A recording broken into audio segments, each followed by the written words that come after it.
Welcome everyone to Co-Watching, the next best thing to being there. I'm your moderator, Chris Pfaff. I'm the CEO of Chris Pfaff Tech Media LLC, and with me are three of the leaders in the global co-watching space. Jonathan Williams, who's the COO of Sceenic, joins us first. Hello, Jonathan. Hi, Chris. How are you? Hi, Great. Miheer Walavalkar, who is the co-founder and CEO of LiveLike, joins us. Hi, Miheer. How are you? Hello, everyone. Nice to be here, and thanks for having me. Good to see you. And Wim Sweldens, who's the co-founder and chief architect of Kiswe, also joins us today. Hi, Wim. Hey, good to be here, Chris, and good to see everyone. Unfortunately, Mark Ollila, who's the CEO of Kast, had an urgent issue, so he's not joining us today, but we wish him well. So we're going to dive right in. I think one thing that I really would want people to know is how each of you views co-watching as a must-have set of features for rights holders. And have you seen more of that being sort of a discussion point during the pandemic? Jonathan, what have you seen? Definitely, yes. It was a trend that it was growing.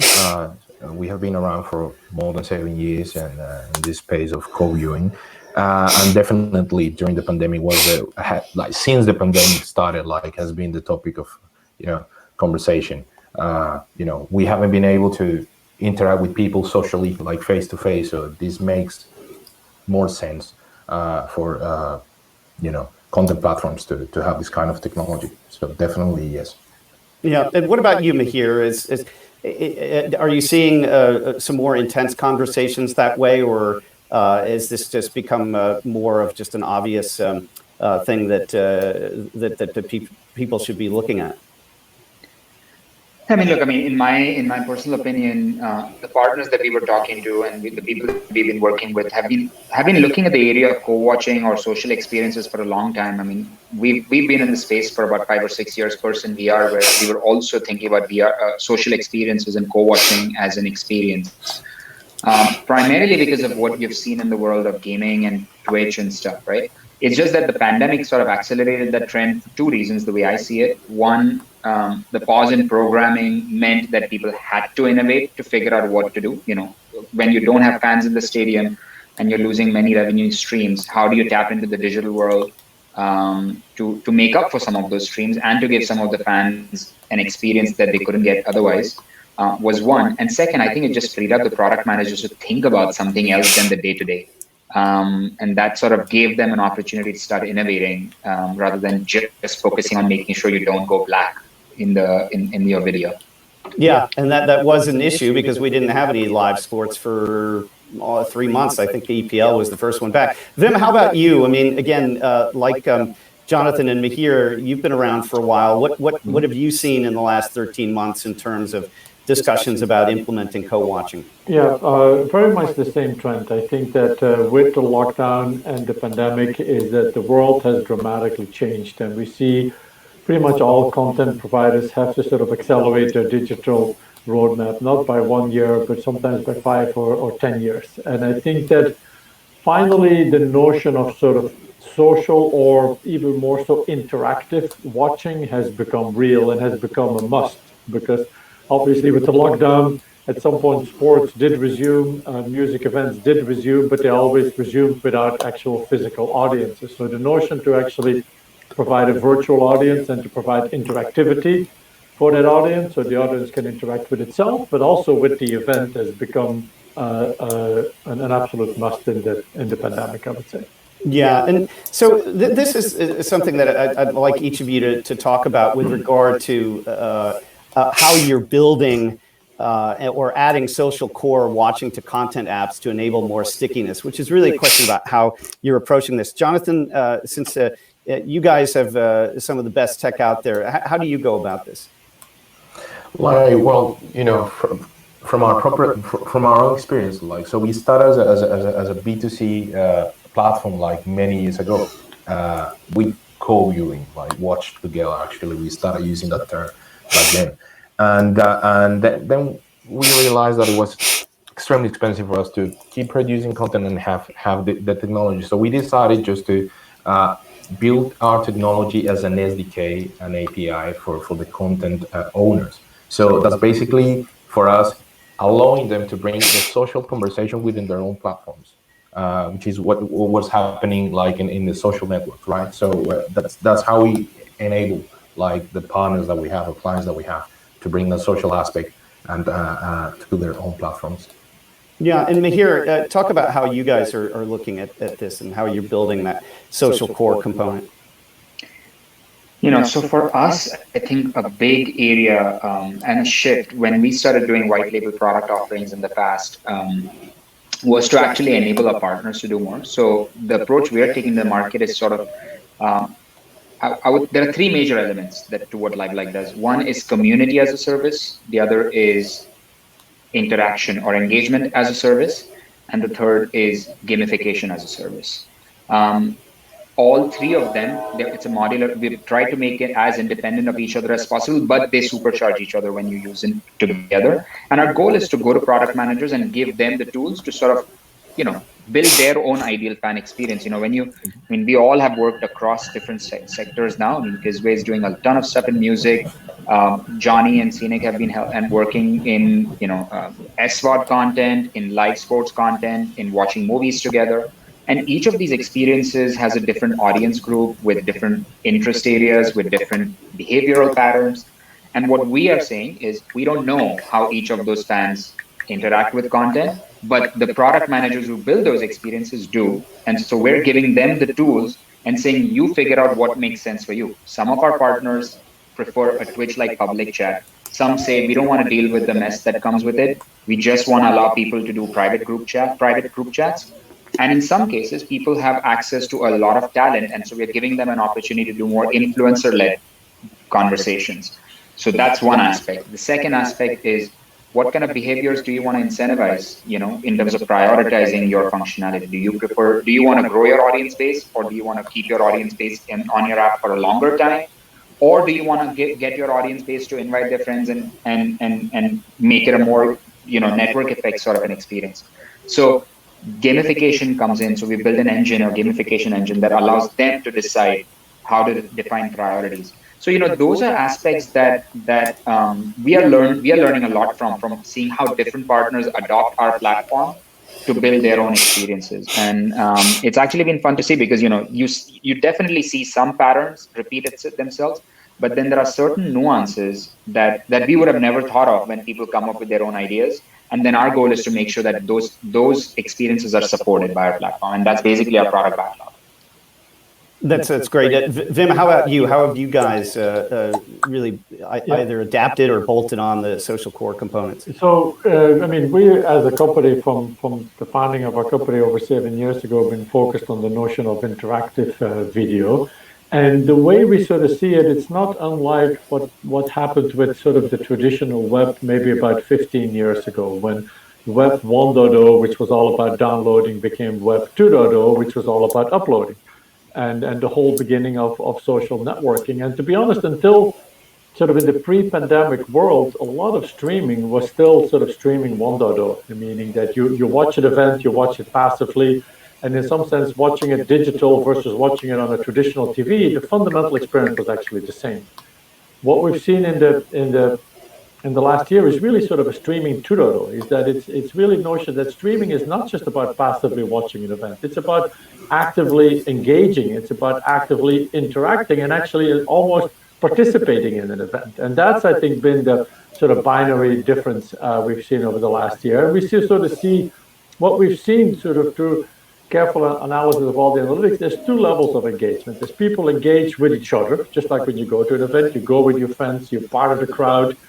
But then we see sort of a different level of engagement when the crowd can actually engage with the performance, when you can actually cheer and be the 12th person for your team or interact with the performers on stage. And now you can do that virtually. And we have literally seen such emotional reactions from fans of sports events or music events when they realize, like, look, what I'm doing, what I'm chatting, what I'm cheering, what I'm uploading actually influences the event. And some artists are very good in sort of virtually engaging with that virtual audience. But I think we've gotten a lot of very emotional fan mail almost from people literally crying because they felt all of a sudden to be part of the event rather than just watching the event. And that sort of emotional difference in my mind is really the transition from streaming 1.0 to streaming 2.0, which I think we've seen in the last year.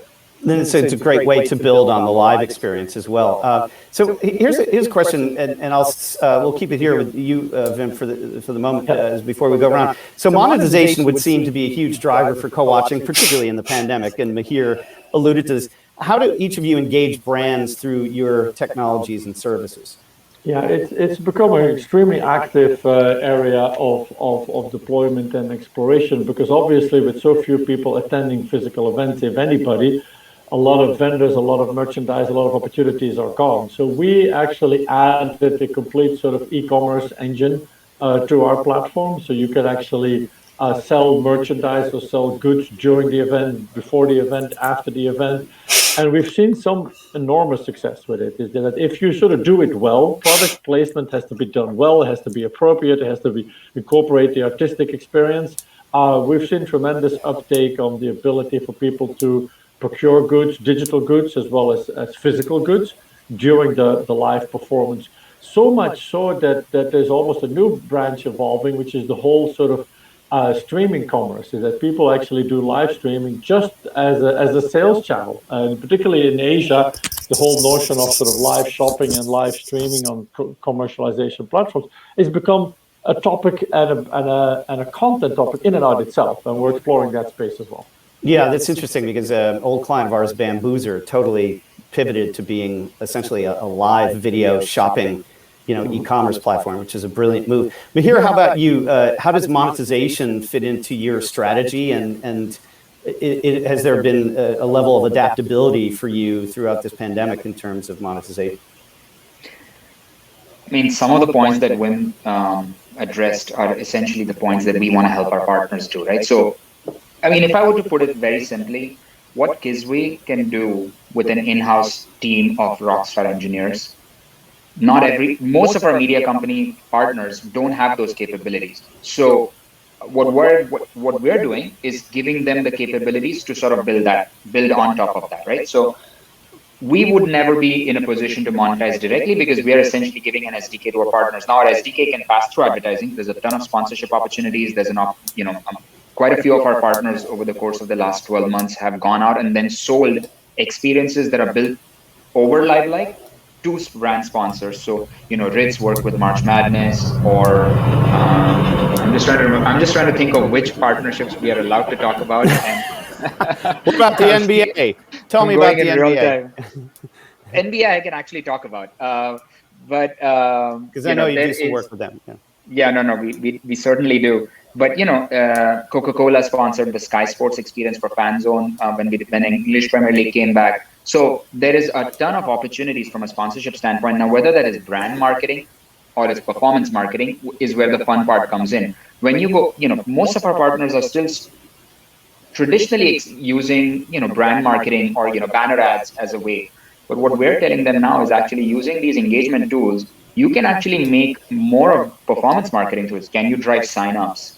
Can you do in-app purchases? Can you do gamification and give points to, and those points can be associated with sponsor rewards. Or, I mean, I'm just giving this as an example. You earn 100,000 points over the course of the season while watching, March Madness or NBA or whatever. If those points were actually directly translated to, let's say, 1,000 Amex points or 1,000 Chase Sapphire reward points, there are loyalty programs that currently already exist with very sophisticated mechanics associated with it. The digital behaviors can tie into those mechanics, and we want to replicate that in the digital world. So while you can monetization across sponsorship, monetization across e-commerce. I mean, what Win said, if you can start using the video world as a way to start selling on top of it, shoppable commerce, so to speak, all of that stuff is enabled through our platform for our partners. But then you go into the world of virtual goods, skins and avatars and that's like a whole different world, right? Like most of our partners they've seen it on Fortnite, they see it on Twitch, but they've never really thought about it doing it this way, because none of this kind of functionality ever existed on their platforms. It was very much a one-to-many.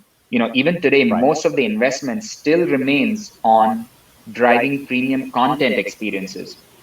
If you start driving premium digital experiences, there is a whole world of monetization opportunities out there that are not being used currently. Right. But that, again, when you look at it from the standpoint of live and live sports, and you see that the whole merchandise experience through, well, through a venue, but it's manifold in digital. But Jonathan, I mean, I would think that particularly with some of the things you're doing with BT Sport and others, that monetization is a key driver for some of these implementations. Look, like we don't engage directly with brands as a company because we're an SDK business. But elaborating a little bit more on what Miheer says, like we enable our partners and our clients to monetize, and we go through, like we have seen that the user acquisition has increased for our clients. I can speak about just BT Sport, but we have other clients. We have MPO in the Netherlands, and we have T-Mobile in Germany. As well, retention of their users as well. So that helps them to extend in a certain way their revenue streams instead of becoming a new revenue stream. They have better CPMs right now, right? MPS is better, like so. We're enabling like the partners we have, and of course, like this is something very new. I'll say, like Miheer said something that is very important. Co-viewing has been around and companies have been looking for co-viewing experiences for a long time now. But the adoption has been slow.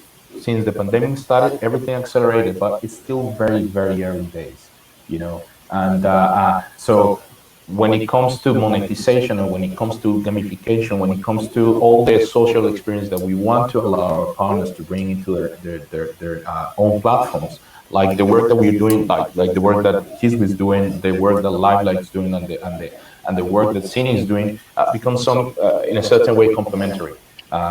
So which is great for us and for the industry. And we have seen like a few other companies like starting to move around our same space. But it's basically that, like we are enablers to our clients for them to monetize.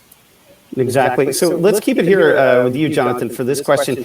I mean, co-watching in sports, which it seems particularly obvious right now during the pandemic, requires a remarkably low latency synced experience. What are the keys to ensuring that technology really super serves the fan? Look, connection is the key.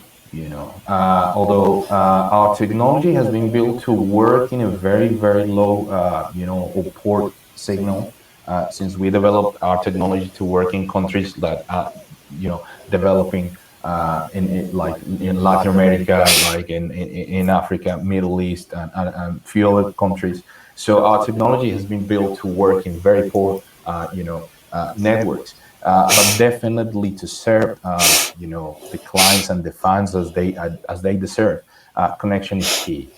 And the 5G technology, as we have seen with BT Sports, as we have seen with other clients, is bringing the interaction between the fans and the content to a new level, which wasn't seen before. As I said, like we have been around for a long time, and probably we were too early to the market when we launched our B2C platform. And one of the main problems we had at the time, it was like the internet was super slow. So trying to have this interaction that we're having right now, it was basically like impossible. It was very poor. Like live streaming itself was super poor at the time. So I believe that the 5G network that is getting implemented and getting out is a key, to serve the fans and to provide a good service though. It's quality of experience. Miheer, I want to throw this one to you, and others can comment too. And let's stick sort of with the 5G theme for a second. How do you view the immersive sort of XR world? Is this a threat or an opportunity for co-watching? From my perspective, I wouldn't consider anything really a threat right now. The space is so new and everyone is trying so many different things right now. And no one has really honestly figured it out, I would say. I'm not talking about tech platforms like us. I'm talking about our clients. Everyone is sort of in the mode of let's try a few things out. the good thing is because of platforms like all three of ours, our partners are in a position to experiment a lot very quickly, without having to devote. I mean, that's the whole premise and promise of SaaS, right? You want to give your partners the opportunity to do a lot more in a shorter period of time without having to invest a ton of resources themselves. I think from a co-watching standpoint, the immersive world in general is meant to be a multiplayer experience. So even when we were doing VR, the social aspect was as important to the experience as the immersive aspect was. It wasn't just meant to be sit in the stadium and feel like you're there. It was sit in the stadium with your friends and you all are there. And there is a key difference between what we did there versus what some of the other VR providers were doing, who were focusing a lot more on the premium content experience. And you might notice a theme in most of my answers. We have focused on the experience and not on the content, because others are better suited to focus on the content side of things. And that's just, we know where our strengths are and where our weaknesses are. It's not even weakness, what we consider the opportunity in this space. And as 5G comes to fore and some of the technology challenges that, start getting resolved by themselves, the experience will still continue to improve. And that's the area that we have continued to focus on. Yeah, that's a great answer, and I appreciate that. Wim, let's start the next question off with you. I think it's a really interesting emergence here with music. And of course, I think we're going to see a hybrid model of production and distribution, both in venue and virtual for music. How do you engage music fans generally, who are usually among the most savvy social media producers and consumers? And you're muted. Well, unmuting is the first step always. Yeah. What we've seen, we've done quite a bit in music, working with some of the largest bands like BTS and Justin Bieber at large-scale events. And music fans indeed are very, very savvy. They typically skew younger, and they really want almost like a Twitch-like experience when they participate in music. So the ability to sort of let music fans participate, do the social aspect, so you feel other people are watching with you, and we put them in watch group, things like that. That is the first step. But what we notice is that there's sort of two levels when we do the engagement, when we do measurement of engagement and sentiment analysis. There's two very distinct levels we see in a music event. One is an event when they realize that all the social conversations that the fans are having, at some point the fans realize that, hey, the band can actually see those as well, because often we erect a huge video wall in front of the band who's performing in an empty soundstage. And on that video wall, the band can see the audience. They can see a world map lighting up with different countries as to who is active. They can see certain chats, maybe not all the chats. You're not going to put chats from 1 million people in front of a band. But so the moment the audience sees that the band can see them, engagement literally doubles. Within a few seconds. So it's like, wow, the band can actually see them. And then there's usually a little bit later in the concert, there's a second event where the band actually adjusts their performance based on what they see. It's like, hey, what songs do you guys want to hear next? Or what do you guys think about this? Or what should we do? Or do you want to participate? And all of a sudden, that's literally when people start crying. That's when we see like an explosion of crying emojis and people literally typing, I am crying. Initially our sentiment analysis would go very negative because crying is negative. But then we realized that the moment the fans realize that they have a chance, maybe a small chance, but a non-zero chance to impact the event and be a part of it, that sort of emotional moment that happens. Yeah. We've seen it in music, and now we see the same thing in sports. It's amazing. Jonathan, you've done a lot in music, obviously. What's your take on how that engagement goes? No, I just want to elaborate on what Wim just said, because I'm so happy that Kiswe is providing this kind of technologies for an industry that was very relegated in terms of technology. I worked in the music industry for many years, and it was extremely frustrating to get record labels and to get these big names to move forward and to innovate and to do stuff. They were always like, no, we can't, and now everything is pushing them from the other side, from the fans, Are the fans and the artists pushing now the record labels and the music industry, which is great. I'm just happy. I just have to say that I'm happy because things are moving forward. And finally, is surprisingly is the industry that has moved the slowest from the other, comparing with the other industries. So it's just great, and we last year we tried to put together a platform that allowed artists to interact with the fans and everything, because we did something similar back in 2013 when we had our previous startup say but that's something that is Kiswe's space. I'm not gonna go there because it's not easy to provide such a service. I have to say it's very complicated, but it's amazing how now the audience can interact with the artists, and that brings the industry to a whole new level. Still super early right now. Who knows what's gonna happen? But it's great to see. Right. But it's amazing to see this happening during the pandemic. I'm not sure we would have gotten to this point, maybe, possibly, I don't know. I mean, what the hell, BTS, who Vim worked with, I mean, they recreated LA for their Grammy performance because they're just the smartest kids in the room. That was, by the way, like an unsung thing that they did. So, Jonathan, let's keep it here with you for a second. AR features are becoming a little more common to the mobile viewer now, thanks largely to the iPhone 12. Do you see co-watching taking on a more sort of real-time immersive experience from network operators with what you're doing? Definitely, yes. I can't disclose a lot of information about this, but I have to say that at Sceenic we're already working on it, and we see augmented reality as the next thing for co-viewing, co-watching, co-training, co-doing a lot of stuff. So yes, I can say that yes, this is the next thing. And it's going to be big. Yeah. Miheer, why don't you unmute here? What's your take on AR features? I hope you're not frozen there. He might be. I don't know. We'll go to you, Vim. Yeah. No. I mean, we're very excited about. Oh, Miheer's back. Oh, okay. Go ahead. Sorry, everything just froze and everything it's all right. came back up. You look very pensive. So now you've got a good thing. I apologize. Yeah. I think he froze again. We'll wait. All right. I'll give it a shot go ahead. For Miheer. So I think we at Kiswe were very excited about sort of upcoming innovations in the AR and XR space driven by some of the new technologies.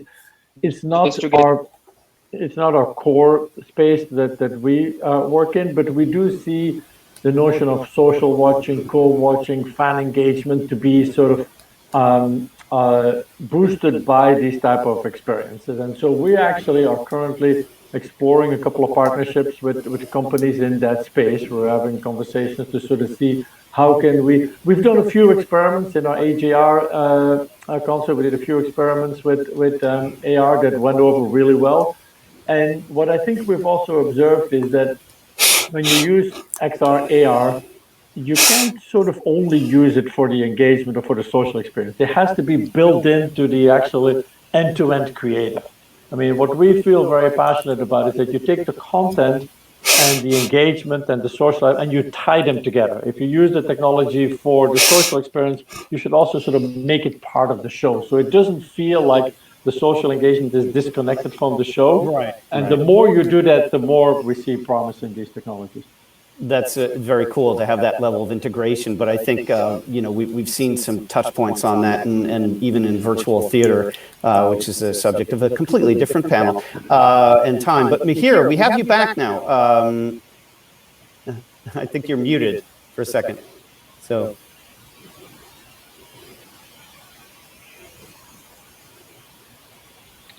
I don't know. It's okay. I think one thing that I wanted to sort of get in here is that, and this is, for our audience, is that, we've seen a lot over the last year in the streaming wars, and there have been some co-watching developments from the likes of HBO Max and Hulu, Amazon, Disney Plus has a group watch. Sling TV has something very well advertised here in the States. Is the utility of co-watching less of a driver than the live event? Miheer, you want to take that one on if we've got you back here? I can try. Can you hear me? Okay. Yeah, go ahead. Okay.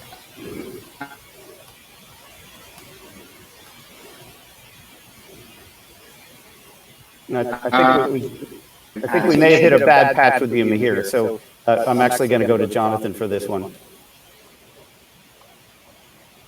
All right. So what was the question? Sorry, Chris. Yeah, it's really, I mean, are we seeing the co-watching industry really focusing more on live than on co-viewing of on-demand content? Not really. I was expecting, because it's, I'll say it's natural to share things when they're live, right? But I have to mention that we have MPO and we have all the clients that are using our technology right now, and they have video on demand. And surprisingly, the adoption of those services has been great, and they're not far behind the ones that are offering live sports or live events. They're very close to them. So it's been a good surprise for us to see this, and like we see services, and I believe this was pushed by the announcements from Disney Plus and services like this one. But we need to make it probably a differentiation here, like services like Hulu, Amazon, and Disney Plus. They have a service that I will call shared reactions, but that's not co-viewing or co-watching. Is a reacting like via text chat, which is great, and that shows that people want that interaction, that social interaction within their platforms, right? But co-viewing is just taking off right now, and it's surprising. It's surprising how the adoption has been for VOD content. And that's a good pivot to a question that we have actually from Matt Oliver, and he asks, Twitch, Mixer, YouTube, and others have solidified the social streaming community at scale. Why haven't we seen an independent breakout company in linear TV with regards to social co-viewing community building with such a large community still relatively untapped? Vim, you want to answer Matt there? Yeah, no, it's a great question, and it's something that we've talked about and we've thought about quite a bit. And I think the question is totally right. I mean, there's so much linear watching, and it doesn't accompany by a large company that has sort of positioned itself as the social angle behind it. And I think the key aspect in my mind relates to what I was saying earlier, is that if you completely divorce the linear content from the social engagement, there's something missing. And it doesn't create the same sort of adoption or the same experience or the same excitement in users. So what really works well, and we've seen it in music and we see it in sports now, is that you combine the content with the engagement to the point that the engagement can actually impact the content. That's, I think, the key, which also, to your earlier question, only works if you do it live. Of course, it can never work in a VOD. And therefore, if you think of these worlds as separate worlds, I don't think they will ever take off in large scale. I think that's the key thing that we've learned out. Yeah. Jonathan, you want to answer Matt there? I believe one of the reasons they haven't done it, or they just started to think about it, is because they were just afraid. Like, same as happened with the music industry. When you have a traditional way of distributing content, you're comfortable there. Like, especially if you have your revenue there and you have your sponsorships there and everything, it's hard for you to move away from that. Now, with all the work that is happening right now with the VOD platforms and OTT platforms, it's not just about content anymore. Yes, you have to produce good content, but you have to innovate. You have to do something different.